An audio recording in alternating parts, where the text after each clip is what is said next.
समलैंगिक होना जहां समाज में एक शर्म की बात समझा जाता है, वहीं दूसरी तरफ कई ऐसे सेलेब्स हैं जिन्होंने समलैंगिकता को लेकर अपना मुंह छिपाने के बजाय समाज की बंदिशों को तोड़ दुनिया में अपना एक मुकाम हासिल किया है। आज की इस वीडियो में हम जानेंगे ऐसी गे सेलेब्स के बारे में। करण जौहर 1998 में फिल्म कुछ कुछ होता है से अपने डायरेक्शन करियर की शुरुआत करने वाले करण जौहर आज के समय में स्टार किड्स के गॉडफादर के नाम से पॉपुलर हैं। जो स्टार किड्स की फिल्मों में एंट्री कराते हैं उनकी बेबी सिटर की तरह उन्हें हैंडल करते हैं और एक्स्ट्रा अपने इस काम के लिए हमेशा से लोगों के बीच ट्रोल होते रहते हैं। करण के डायरेक्शन में बनी पहली ही फिल्म ने 8 फिल्म फेयर और एक बेस्ट पॉपुलर फिल्म के लिए नेशनल अवार्ड जीता। मेलोड्रामेटिक फिल्में किंग करण बॉलीवुड के सबसे बड़े प्रोडक्शन हाउस धर्मा प्रोडक्शन का जलता हुआ चिराग है। वैसे तो ये अपने कारनामों की वजह से हमेशा कंट्रोवर्सी में रहते हैं, लेकिन इनका शो कॉफी विद करण इनसे भी ज्यादा लाइमलाइट में रहता है। मनीष मल्होत्रा इनके डिजाइन किए हुए लहंगे के ऊपर तो करण जौहर ने हम्टी शर्मा की दुल्हनिया पूरी एक फिल्म ही बना डाली। इन्होंने अपनी पहली ड्रेस 1990 में जूही चावला के लिए डिजाइन की थी, जिसके कुछ सालों बाद ही मनीष ने फिल्म फेयर कॉस्ट्यूम अवार्ड जीता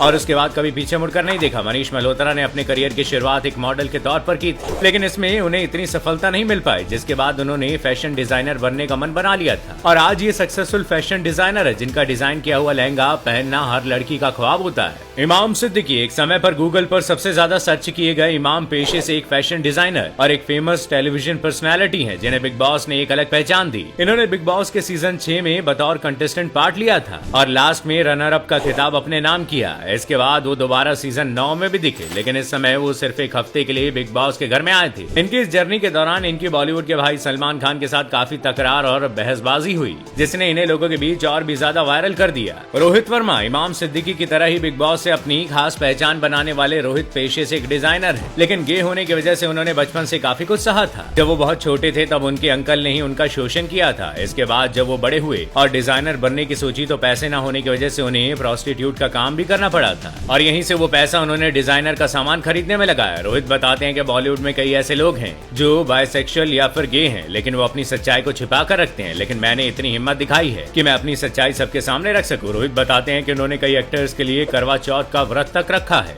मनीष अरोड़ा 1997 में मनीष अरोड़ा ब्रांड की शुरुआत हुई, जिसके बाद से उनके डिजाइनर कपड़ों के जलवे सिर्फ भारत ही नहीं बल्कि विदेशों तक फैल गए। इनके अवार्ड्स की लिस्ट बहुत लंबी है। इन्होंने साल 2004 में मुंबई के हुए पहले फैशन शो में बेस्ट महिला परेड डिजाइनर अवार्ड जीता और इसके बाद साल 2006 में आउटलुक मैगजीन ने मनीष अरोड़ा को बेस्ट फैशन डिजाइनर के नाम से नवाजा गया। इन सब के अलावा मनीष कंट्रोवर्सी से दूर नहीं है। उन्होंने एक बार अपने डिजाइन किए हुए पैंट और स्कर्ट पर भगवान शिव की पिक्स प्रिंट कर दी थी, जिसके बाद वो भारी विवाद में फंस गए थे। अपूर्व असरानी फिल्म एडिटर और स्क्रीन राइटर अपूर्व असरानी सत्या, शाहिद, सिटी लाइट और अलीगढ़ जैसी फिल्मों के स्क्रीन प्ले के लिए जाने जाते हैं। पॉपुलर गैंगस्टर फिल्म सत्या के लिए उन्हें बेस्ट एडिटिंग का फिल्म फेयर अवार्ड दिया गया था। फिल्मों के अलावा अपूर्व ने वेब सीरीज भी बनाई। उनकी पहली वेब सीरीज डिज्नी हॉटस्टार की फेमस सीरीज क्रिमिनल जस्टिस थी, जिसे लोगों ने खूब पसंद भी किया। इसके साथ ही अगस्त 2021 में इन्हें सीरीज के लिए बेस्ट ड्रामा सीरीज का अवार्ड भी दिया गया। ये भारत और साउथ एशिया की पहली ऐसी वेब सीरीज है जिसे कंटेंट एशिया अवार्ड में इस अवार्ड से नवाजा गया था। रोहित बल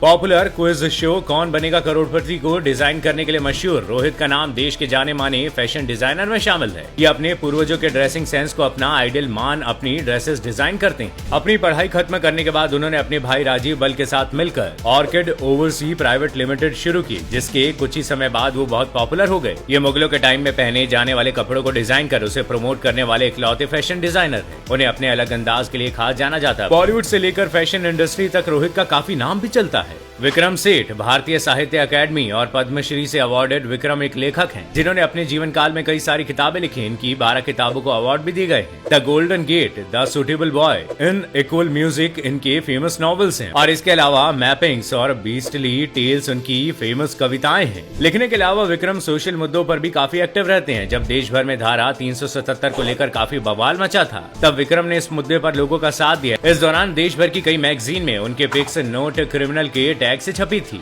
ओनीरो national films award winning film maker, एक बहुत ही टैलेंटेड और सक्सेसफुल डायरेक्टर है, एडिटर, स्क्रीन राइटर और ये प्रोड्यूसर भी हैं। ये अपनी फिल्म माय ब्रदर निखिल के लिए ज्यादा मशहूर है, जो इन्होंने समलैंगिक और एड्स के ऊपर बनाई थी। इस फिल्म का कैरेक्टर निखिल हिंदी फिल्मों का पहला ऐसा कैरेक्टर था जिसने समलैंगिकता और एड्स से रिलेटेड खुलकर बात की गई। खुद गे होने की वजह से ओनीर ने जितनी परेशानियां सही हैं, उन सभी को देखते हुए उन्होंने इस फिल्म को बनाने का फैसला किया। इस फिल्म के अलावा ओनीर को उनकी फिल्म आई एम के लिए नेशनल अवार्ड से सम्मानित किया गया था। ऑनिर ने आज तक करीब 16 फिल्म अवार्ड को अपने नाम किया है। मानविंदर सिंह अपनी कम्युनिटी के हक के लिए लड़ते हुए राजकुमार मानविंदर सिंह गोहिल भारत के पहले गे प्रिंस हैं। राजकुमार मानविंदर राजपीपला रियासत के राजकुमार हैं। ये AHF इंडिया केयर्स के ब्रांड एम्बेसडर भी हैं। साथ ही प्रिंस मानविंदर ने 2 दशक पहले गुजरात में LGBTQ समुदाय के अधिकारों में सुधार लाने के लिए इसी मोटिव से लक्ष्य ट्रस्ट की स्थापना की थी। उनका मानना है कि सिर्फ धारा 377 के हट जाने भर से समस्या का समाधान नहीं मिल जाता। अब हमें समलैंगिक विवाह, विरासत के अधिकार, गोद लेने के अधिकार जैसे मुद्दों के लिए लड़ना होगा। प्रिंस मानविंदर हाल ही में जुलाई 2022 में अपने गे दोस्त डिएंड्रे रिचर्डसन के साथ विवाह के बंधन में बंध गए हैं।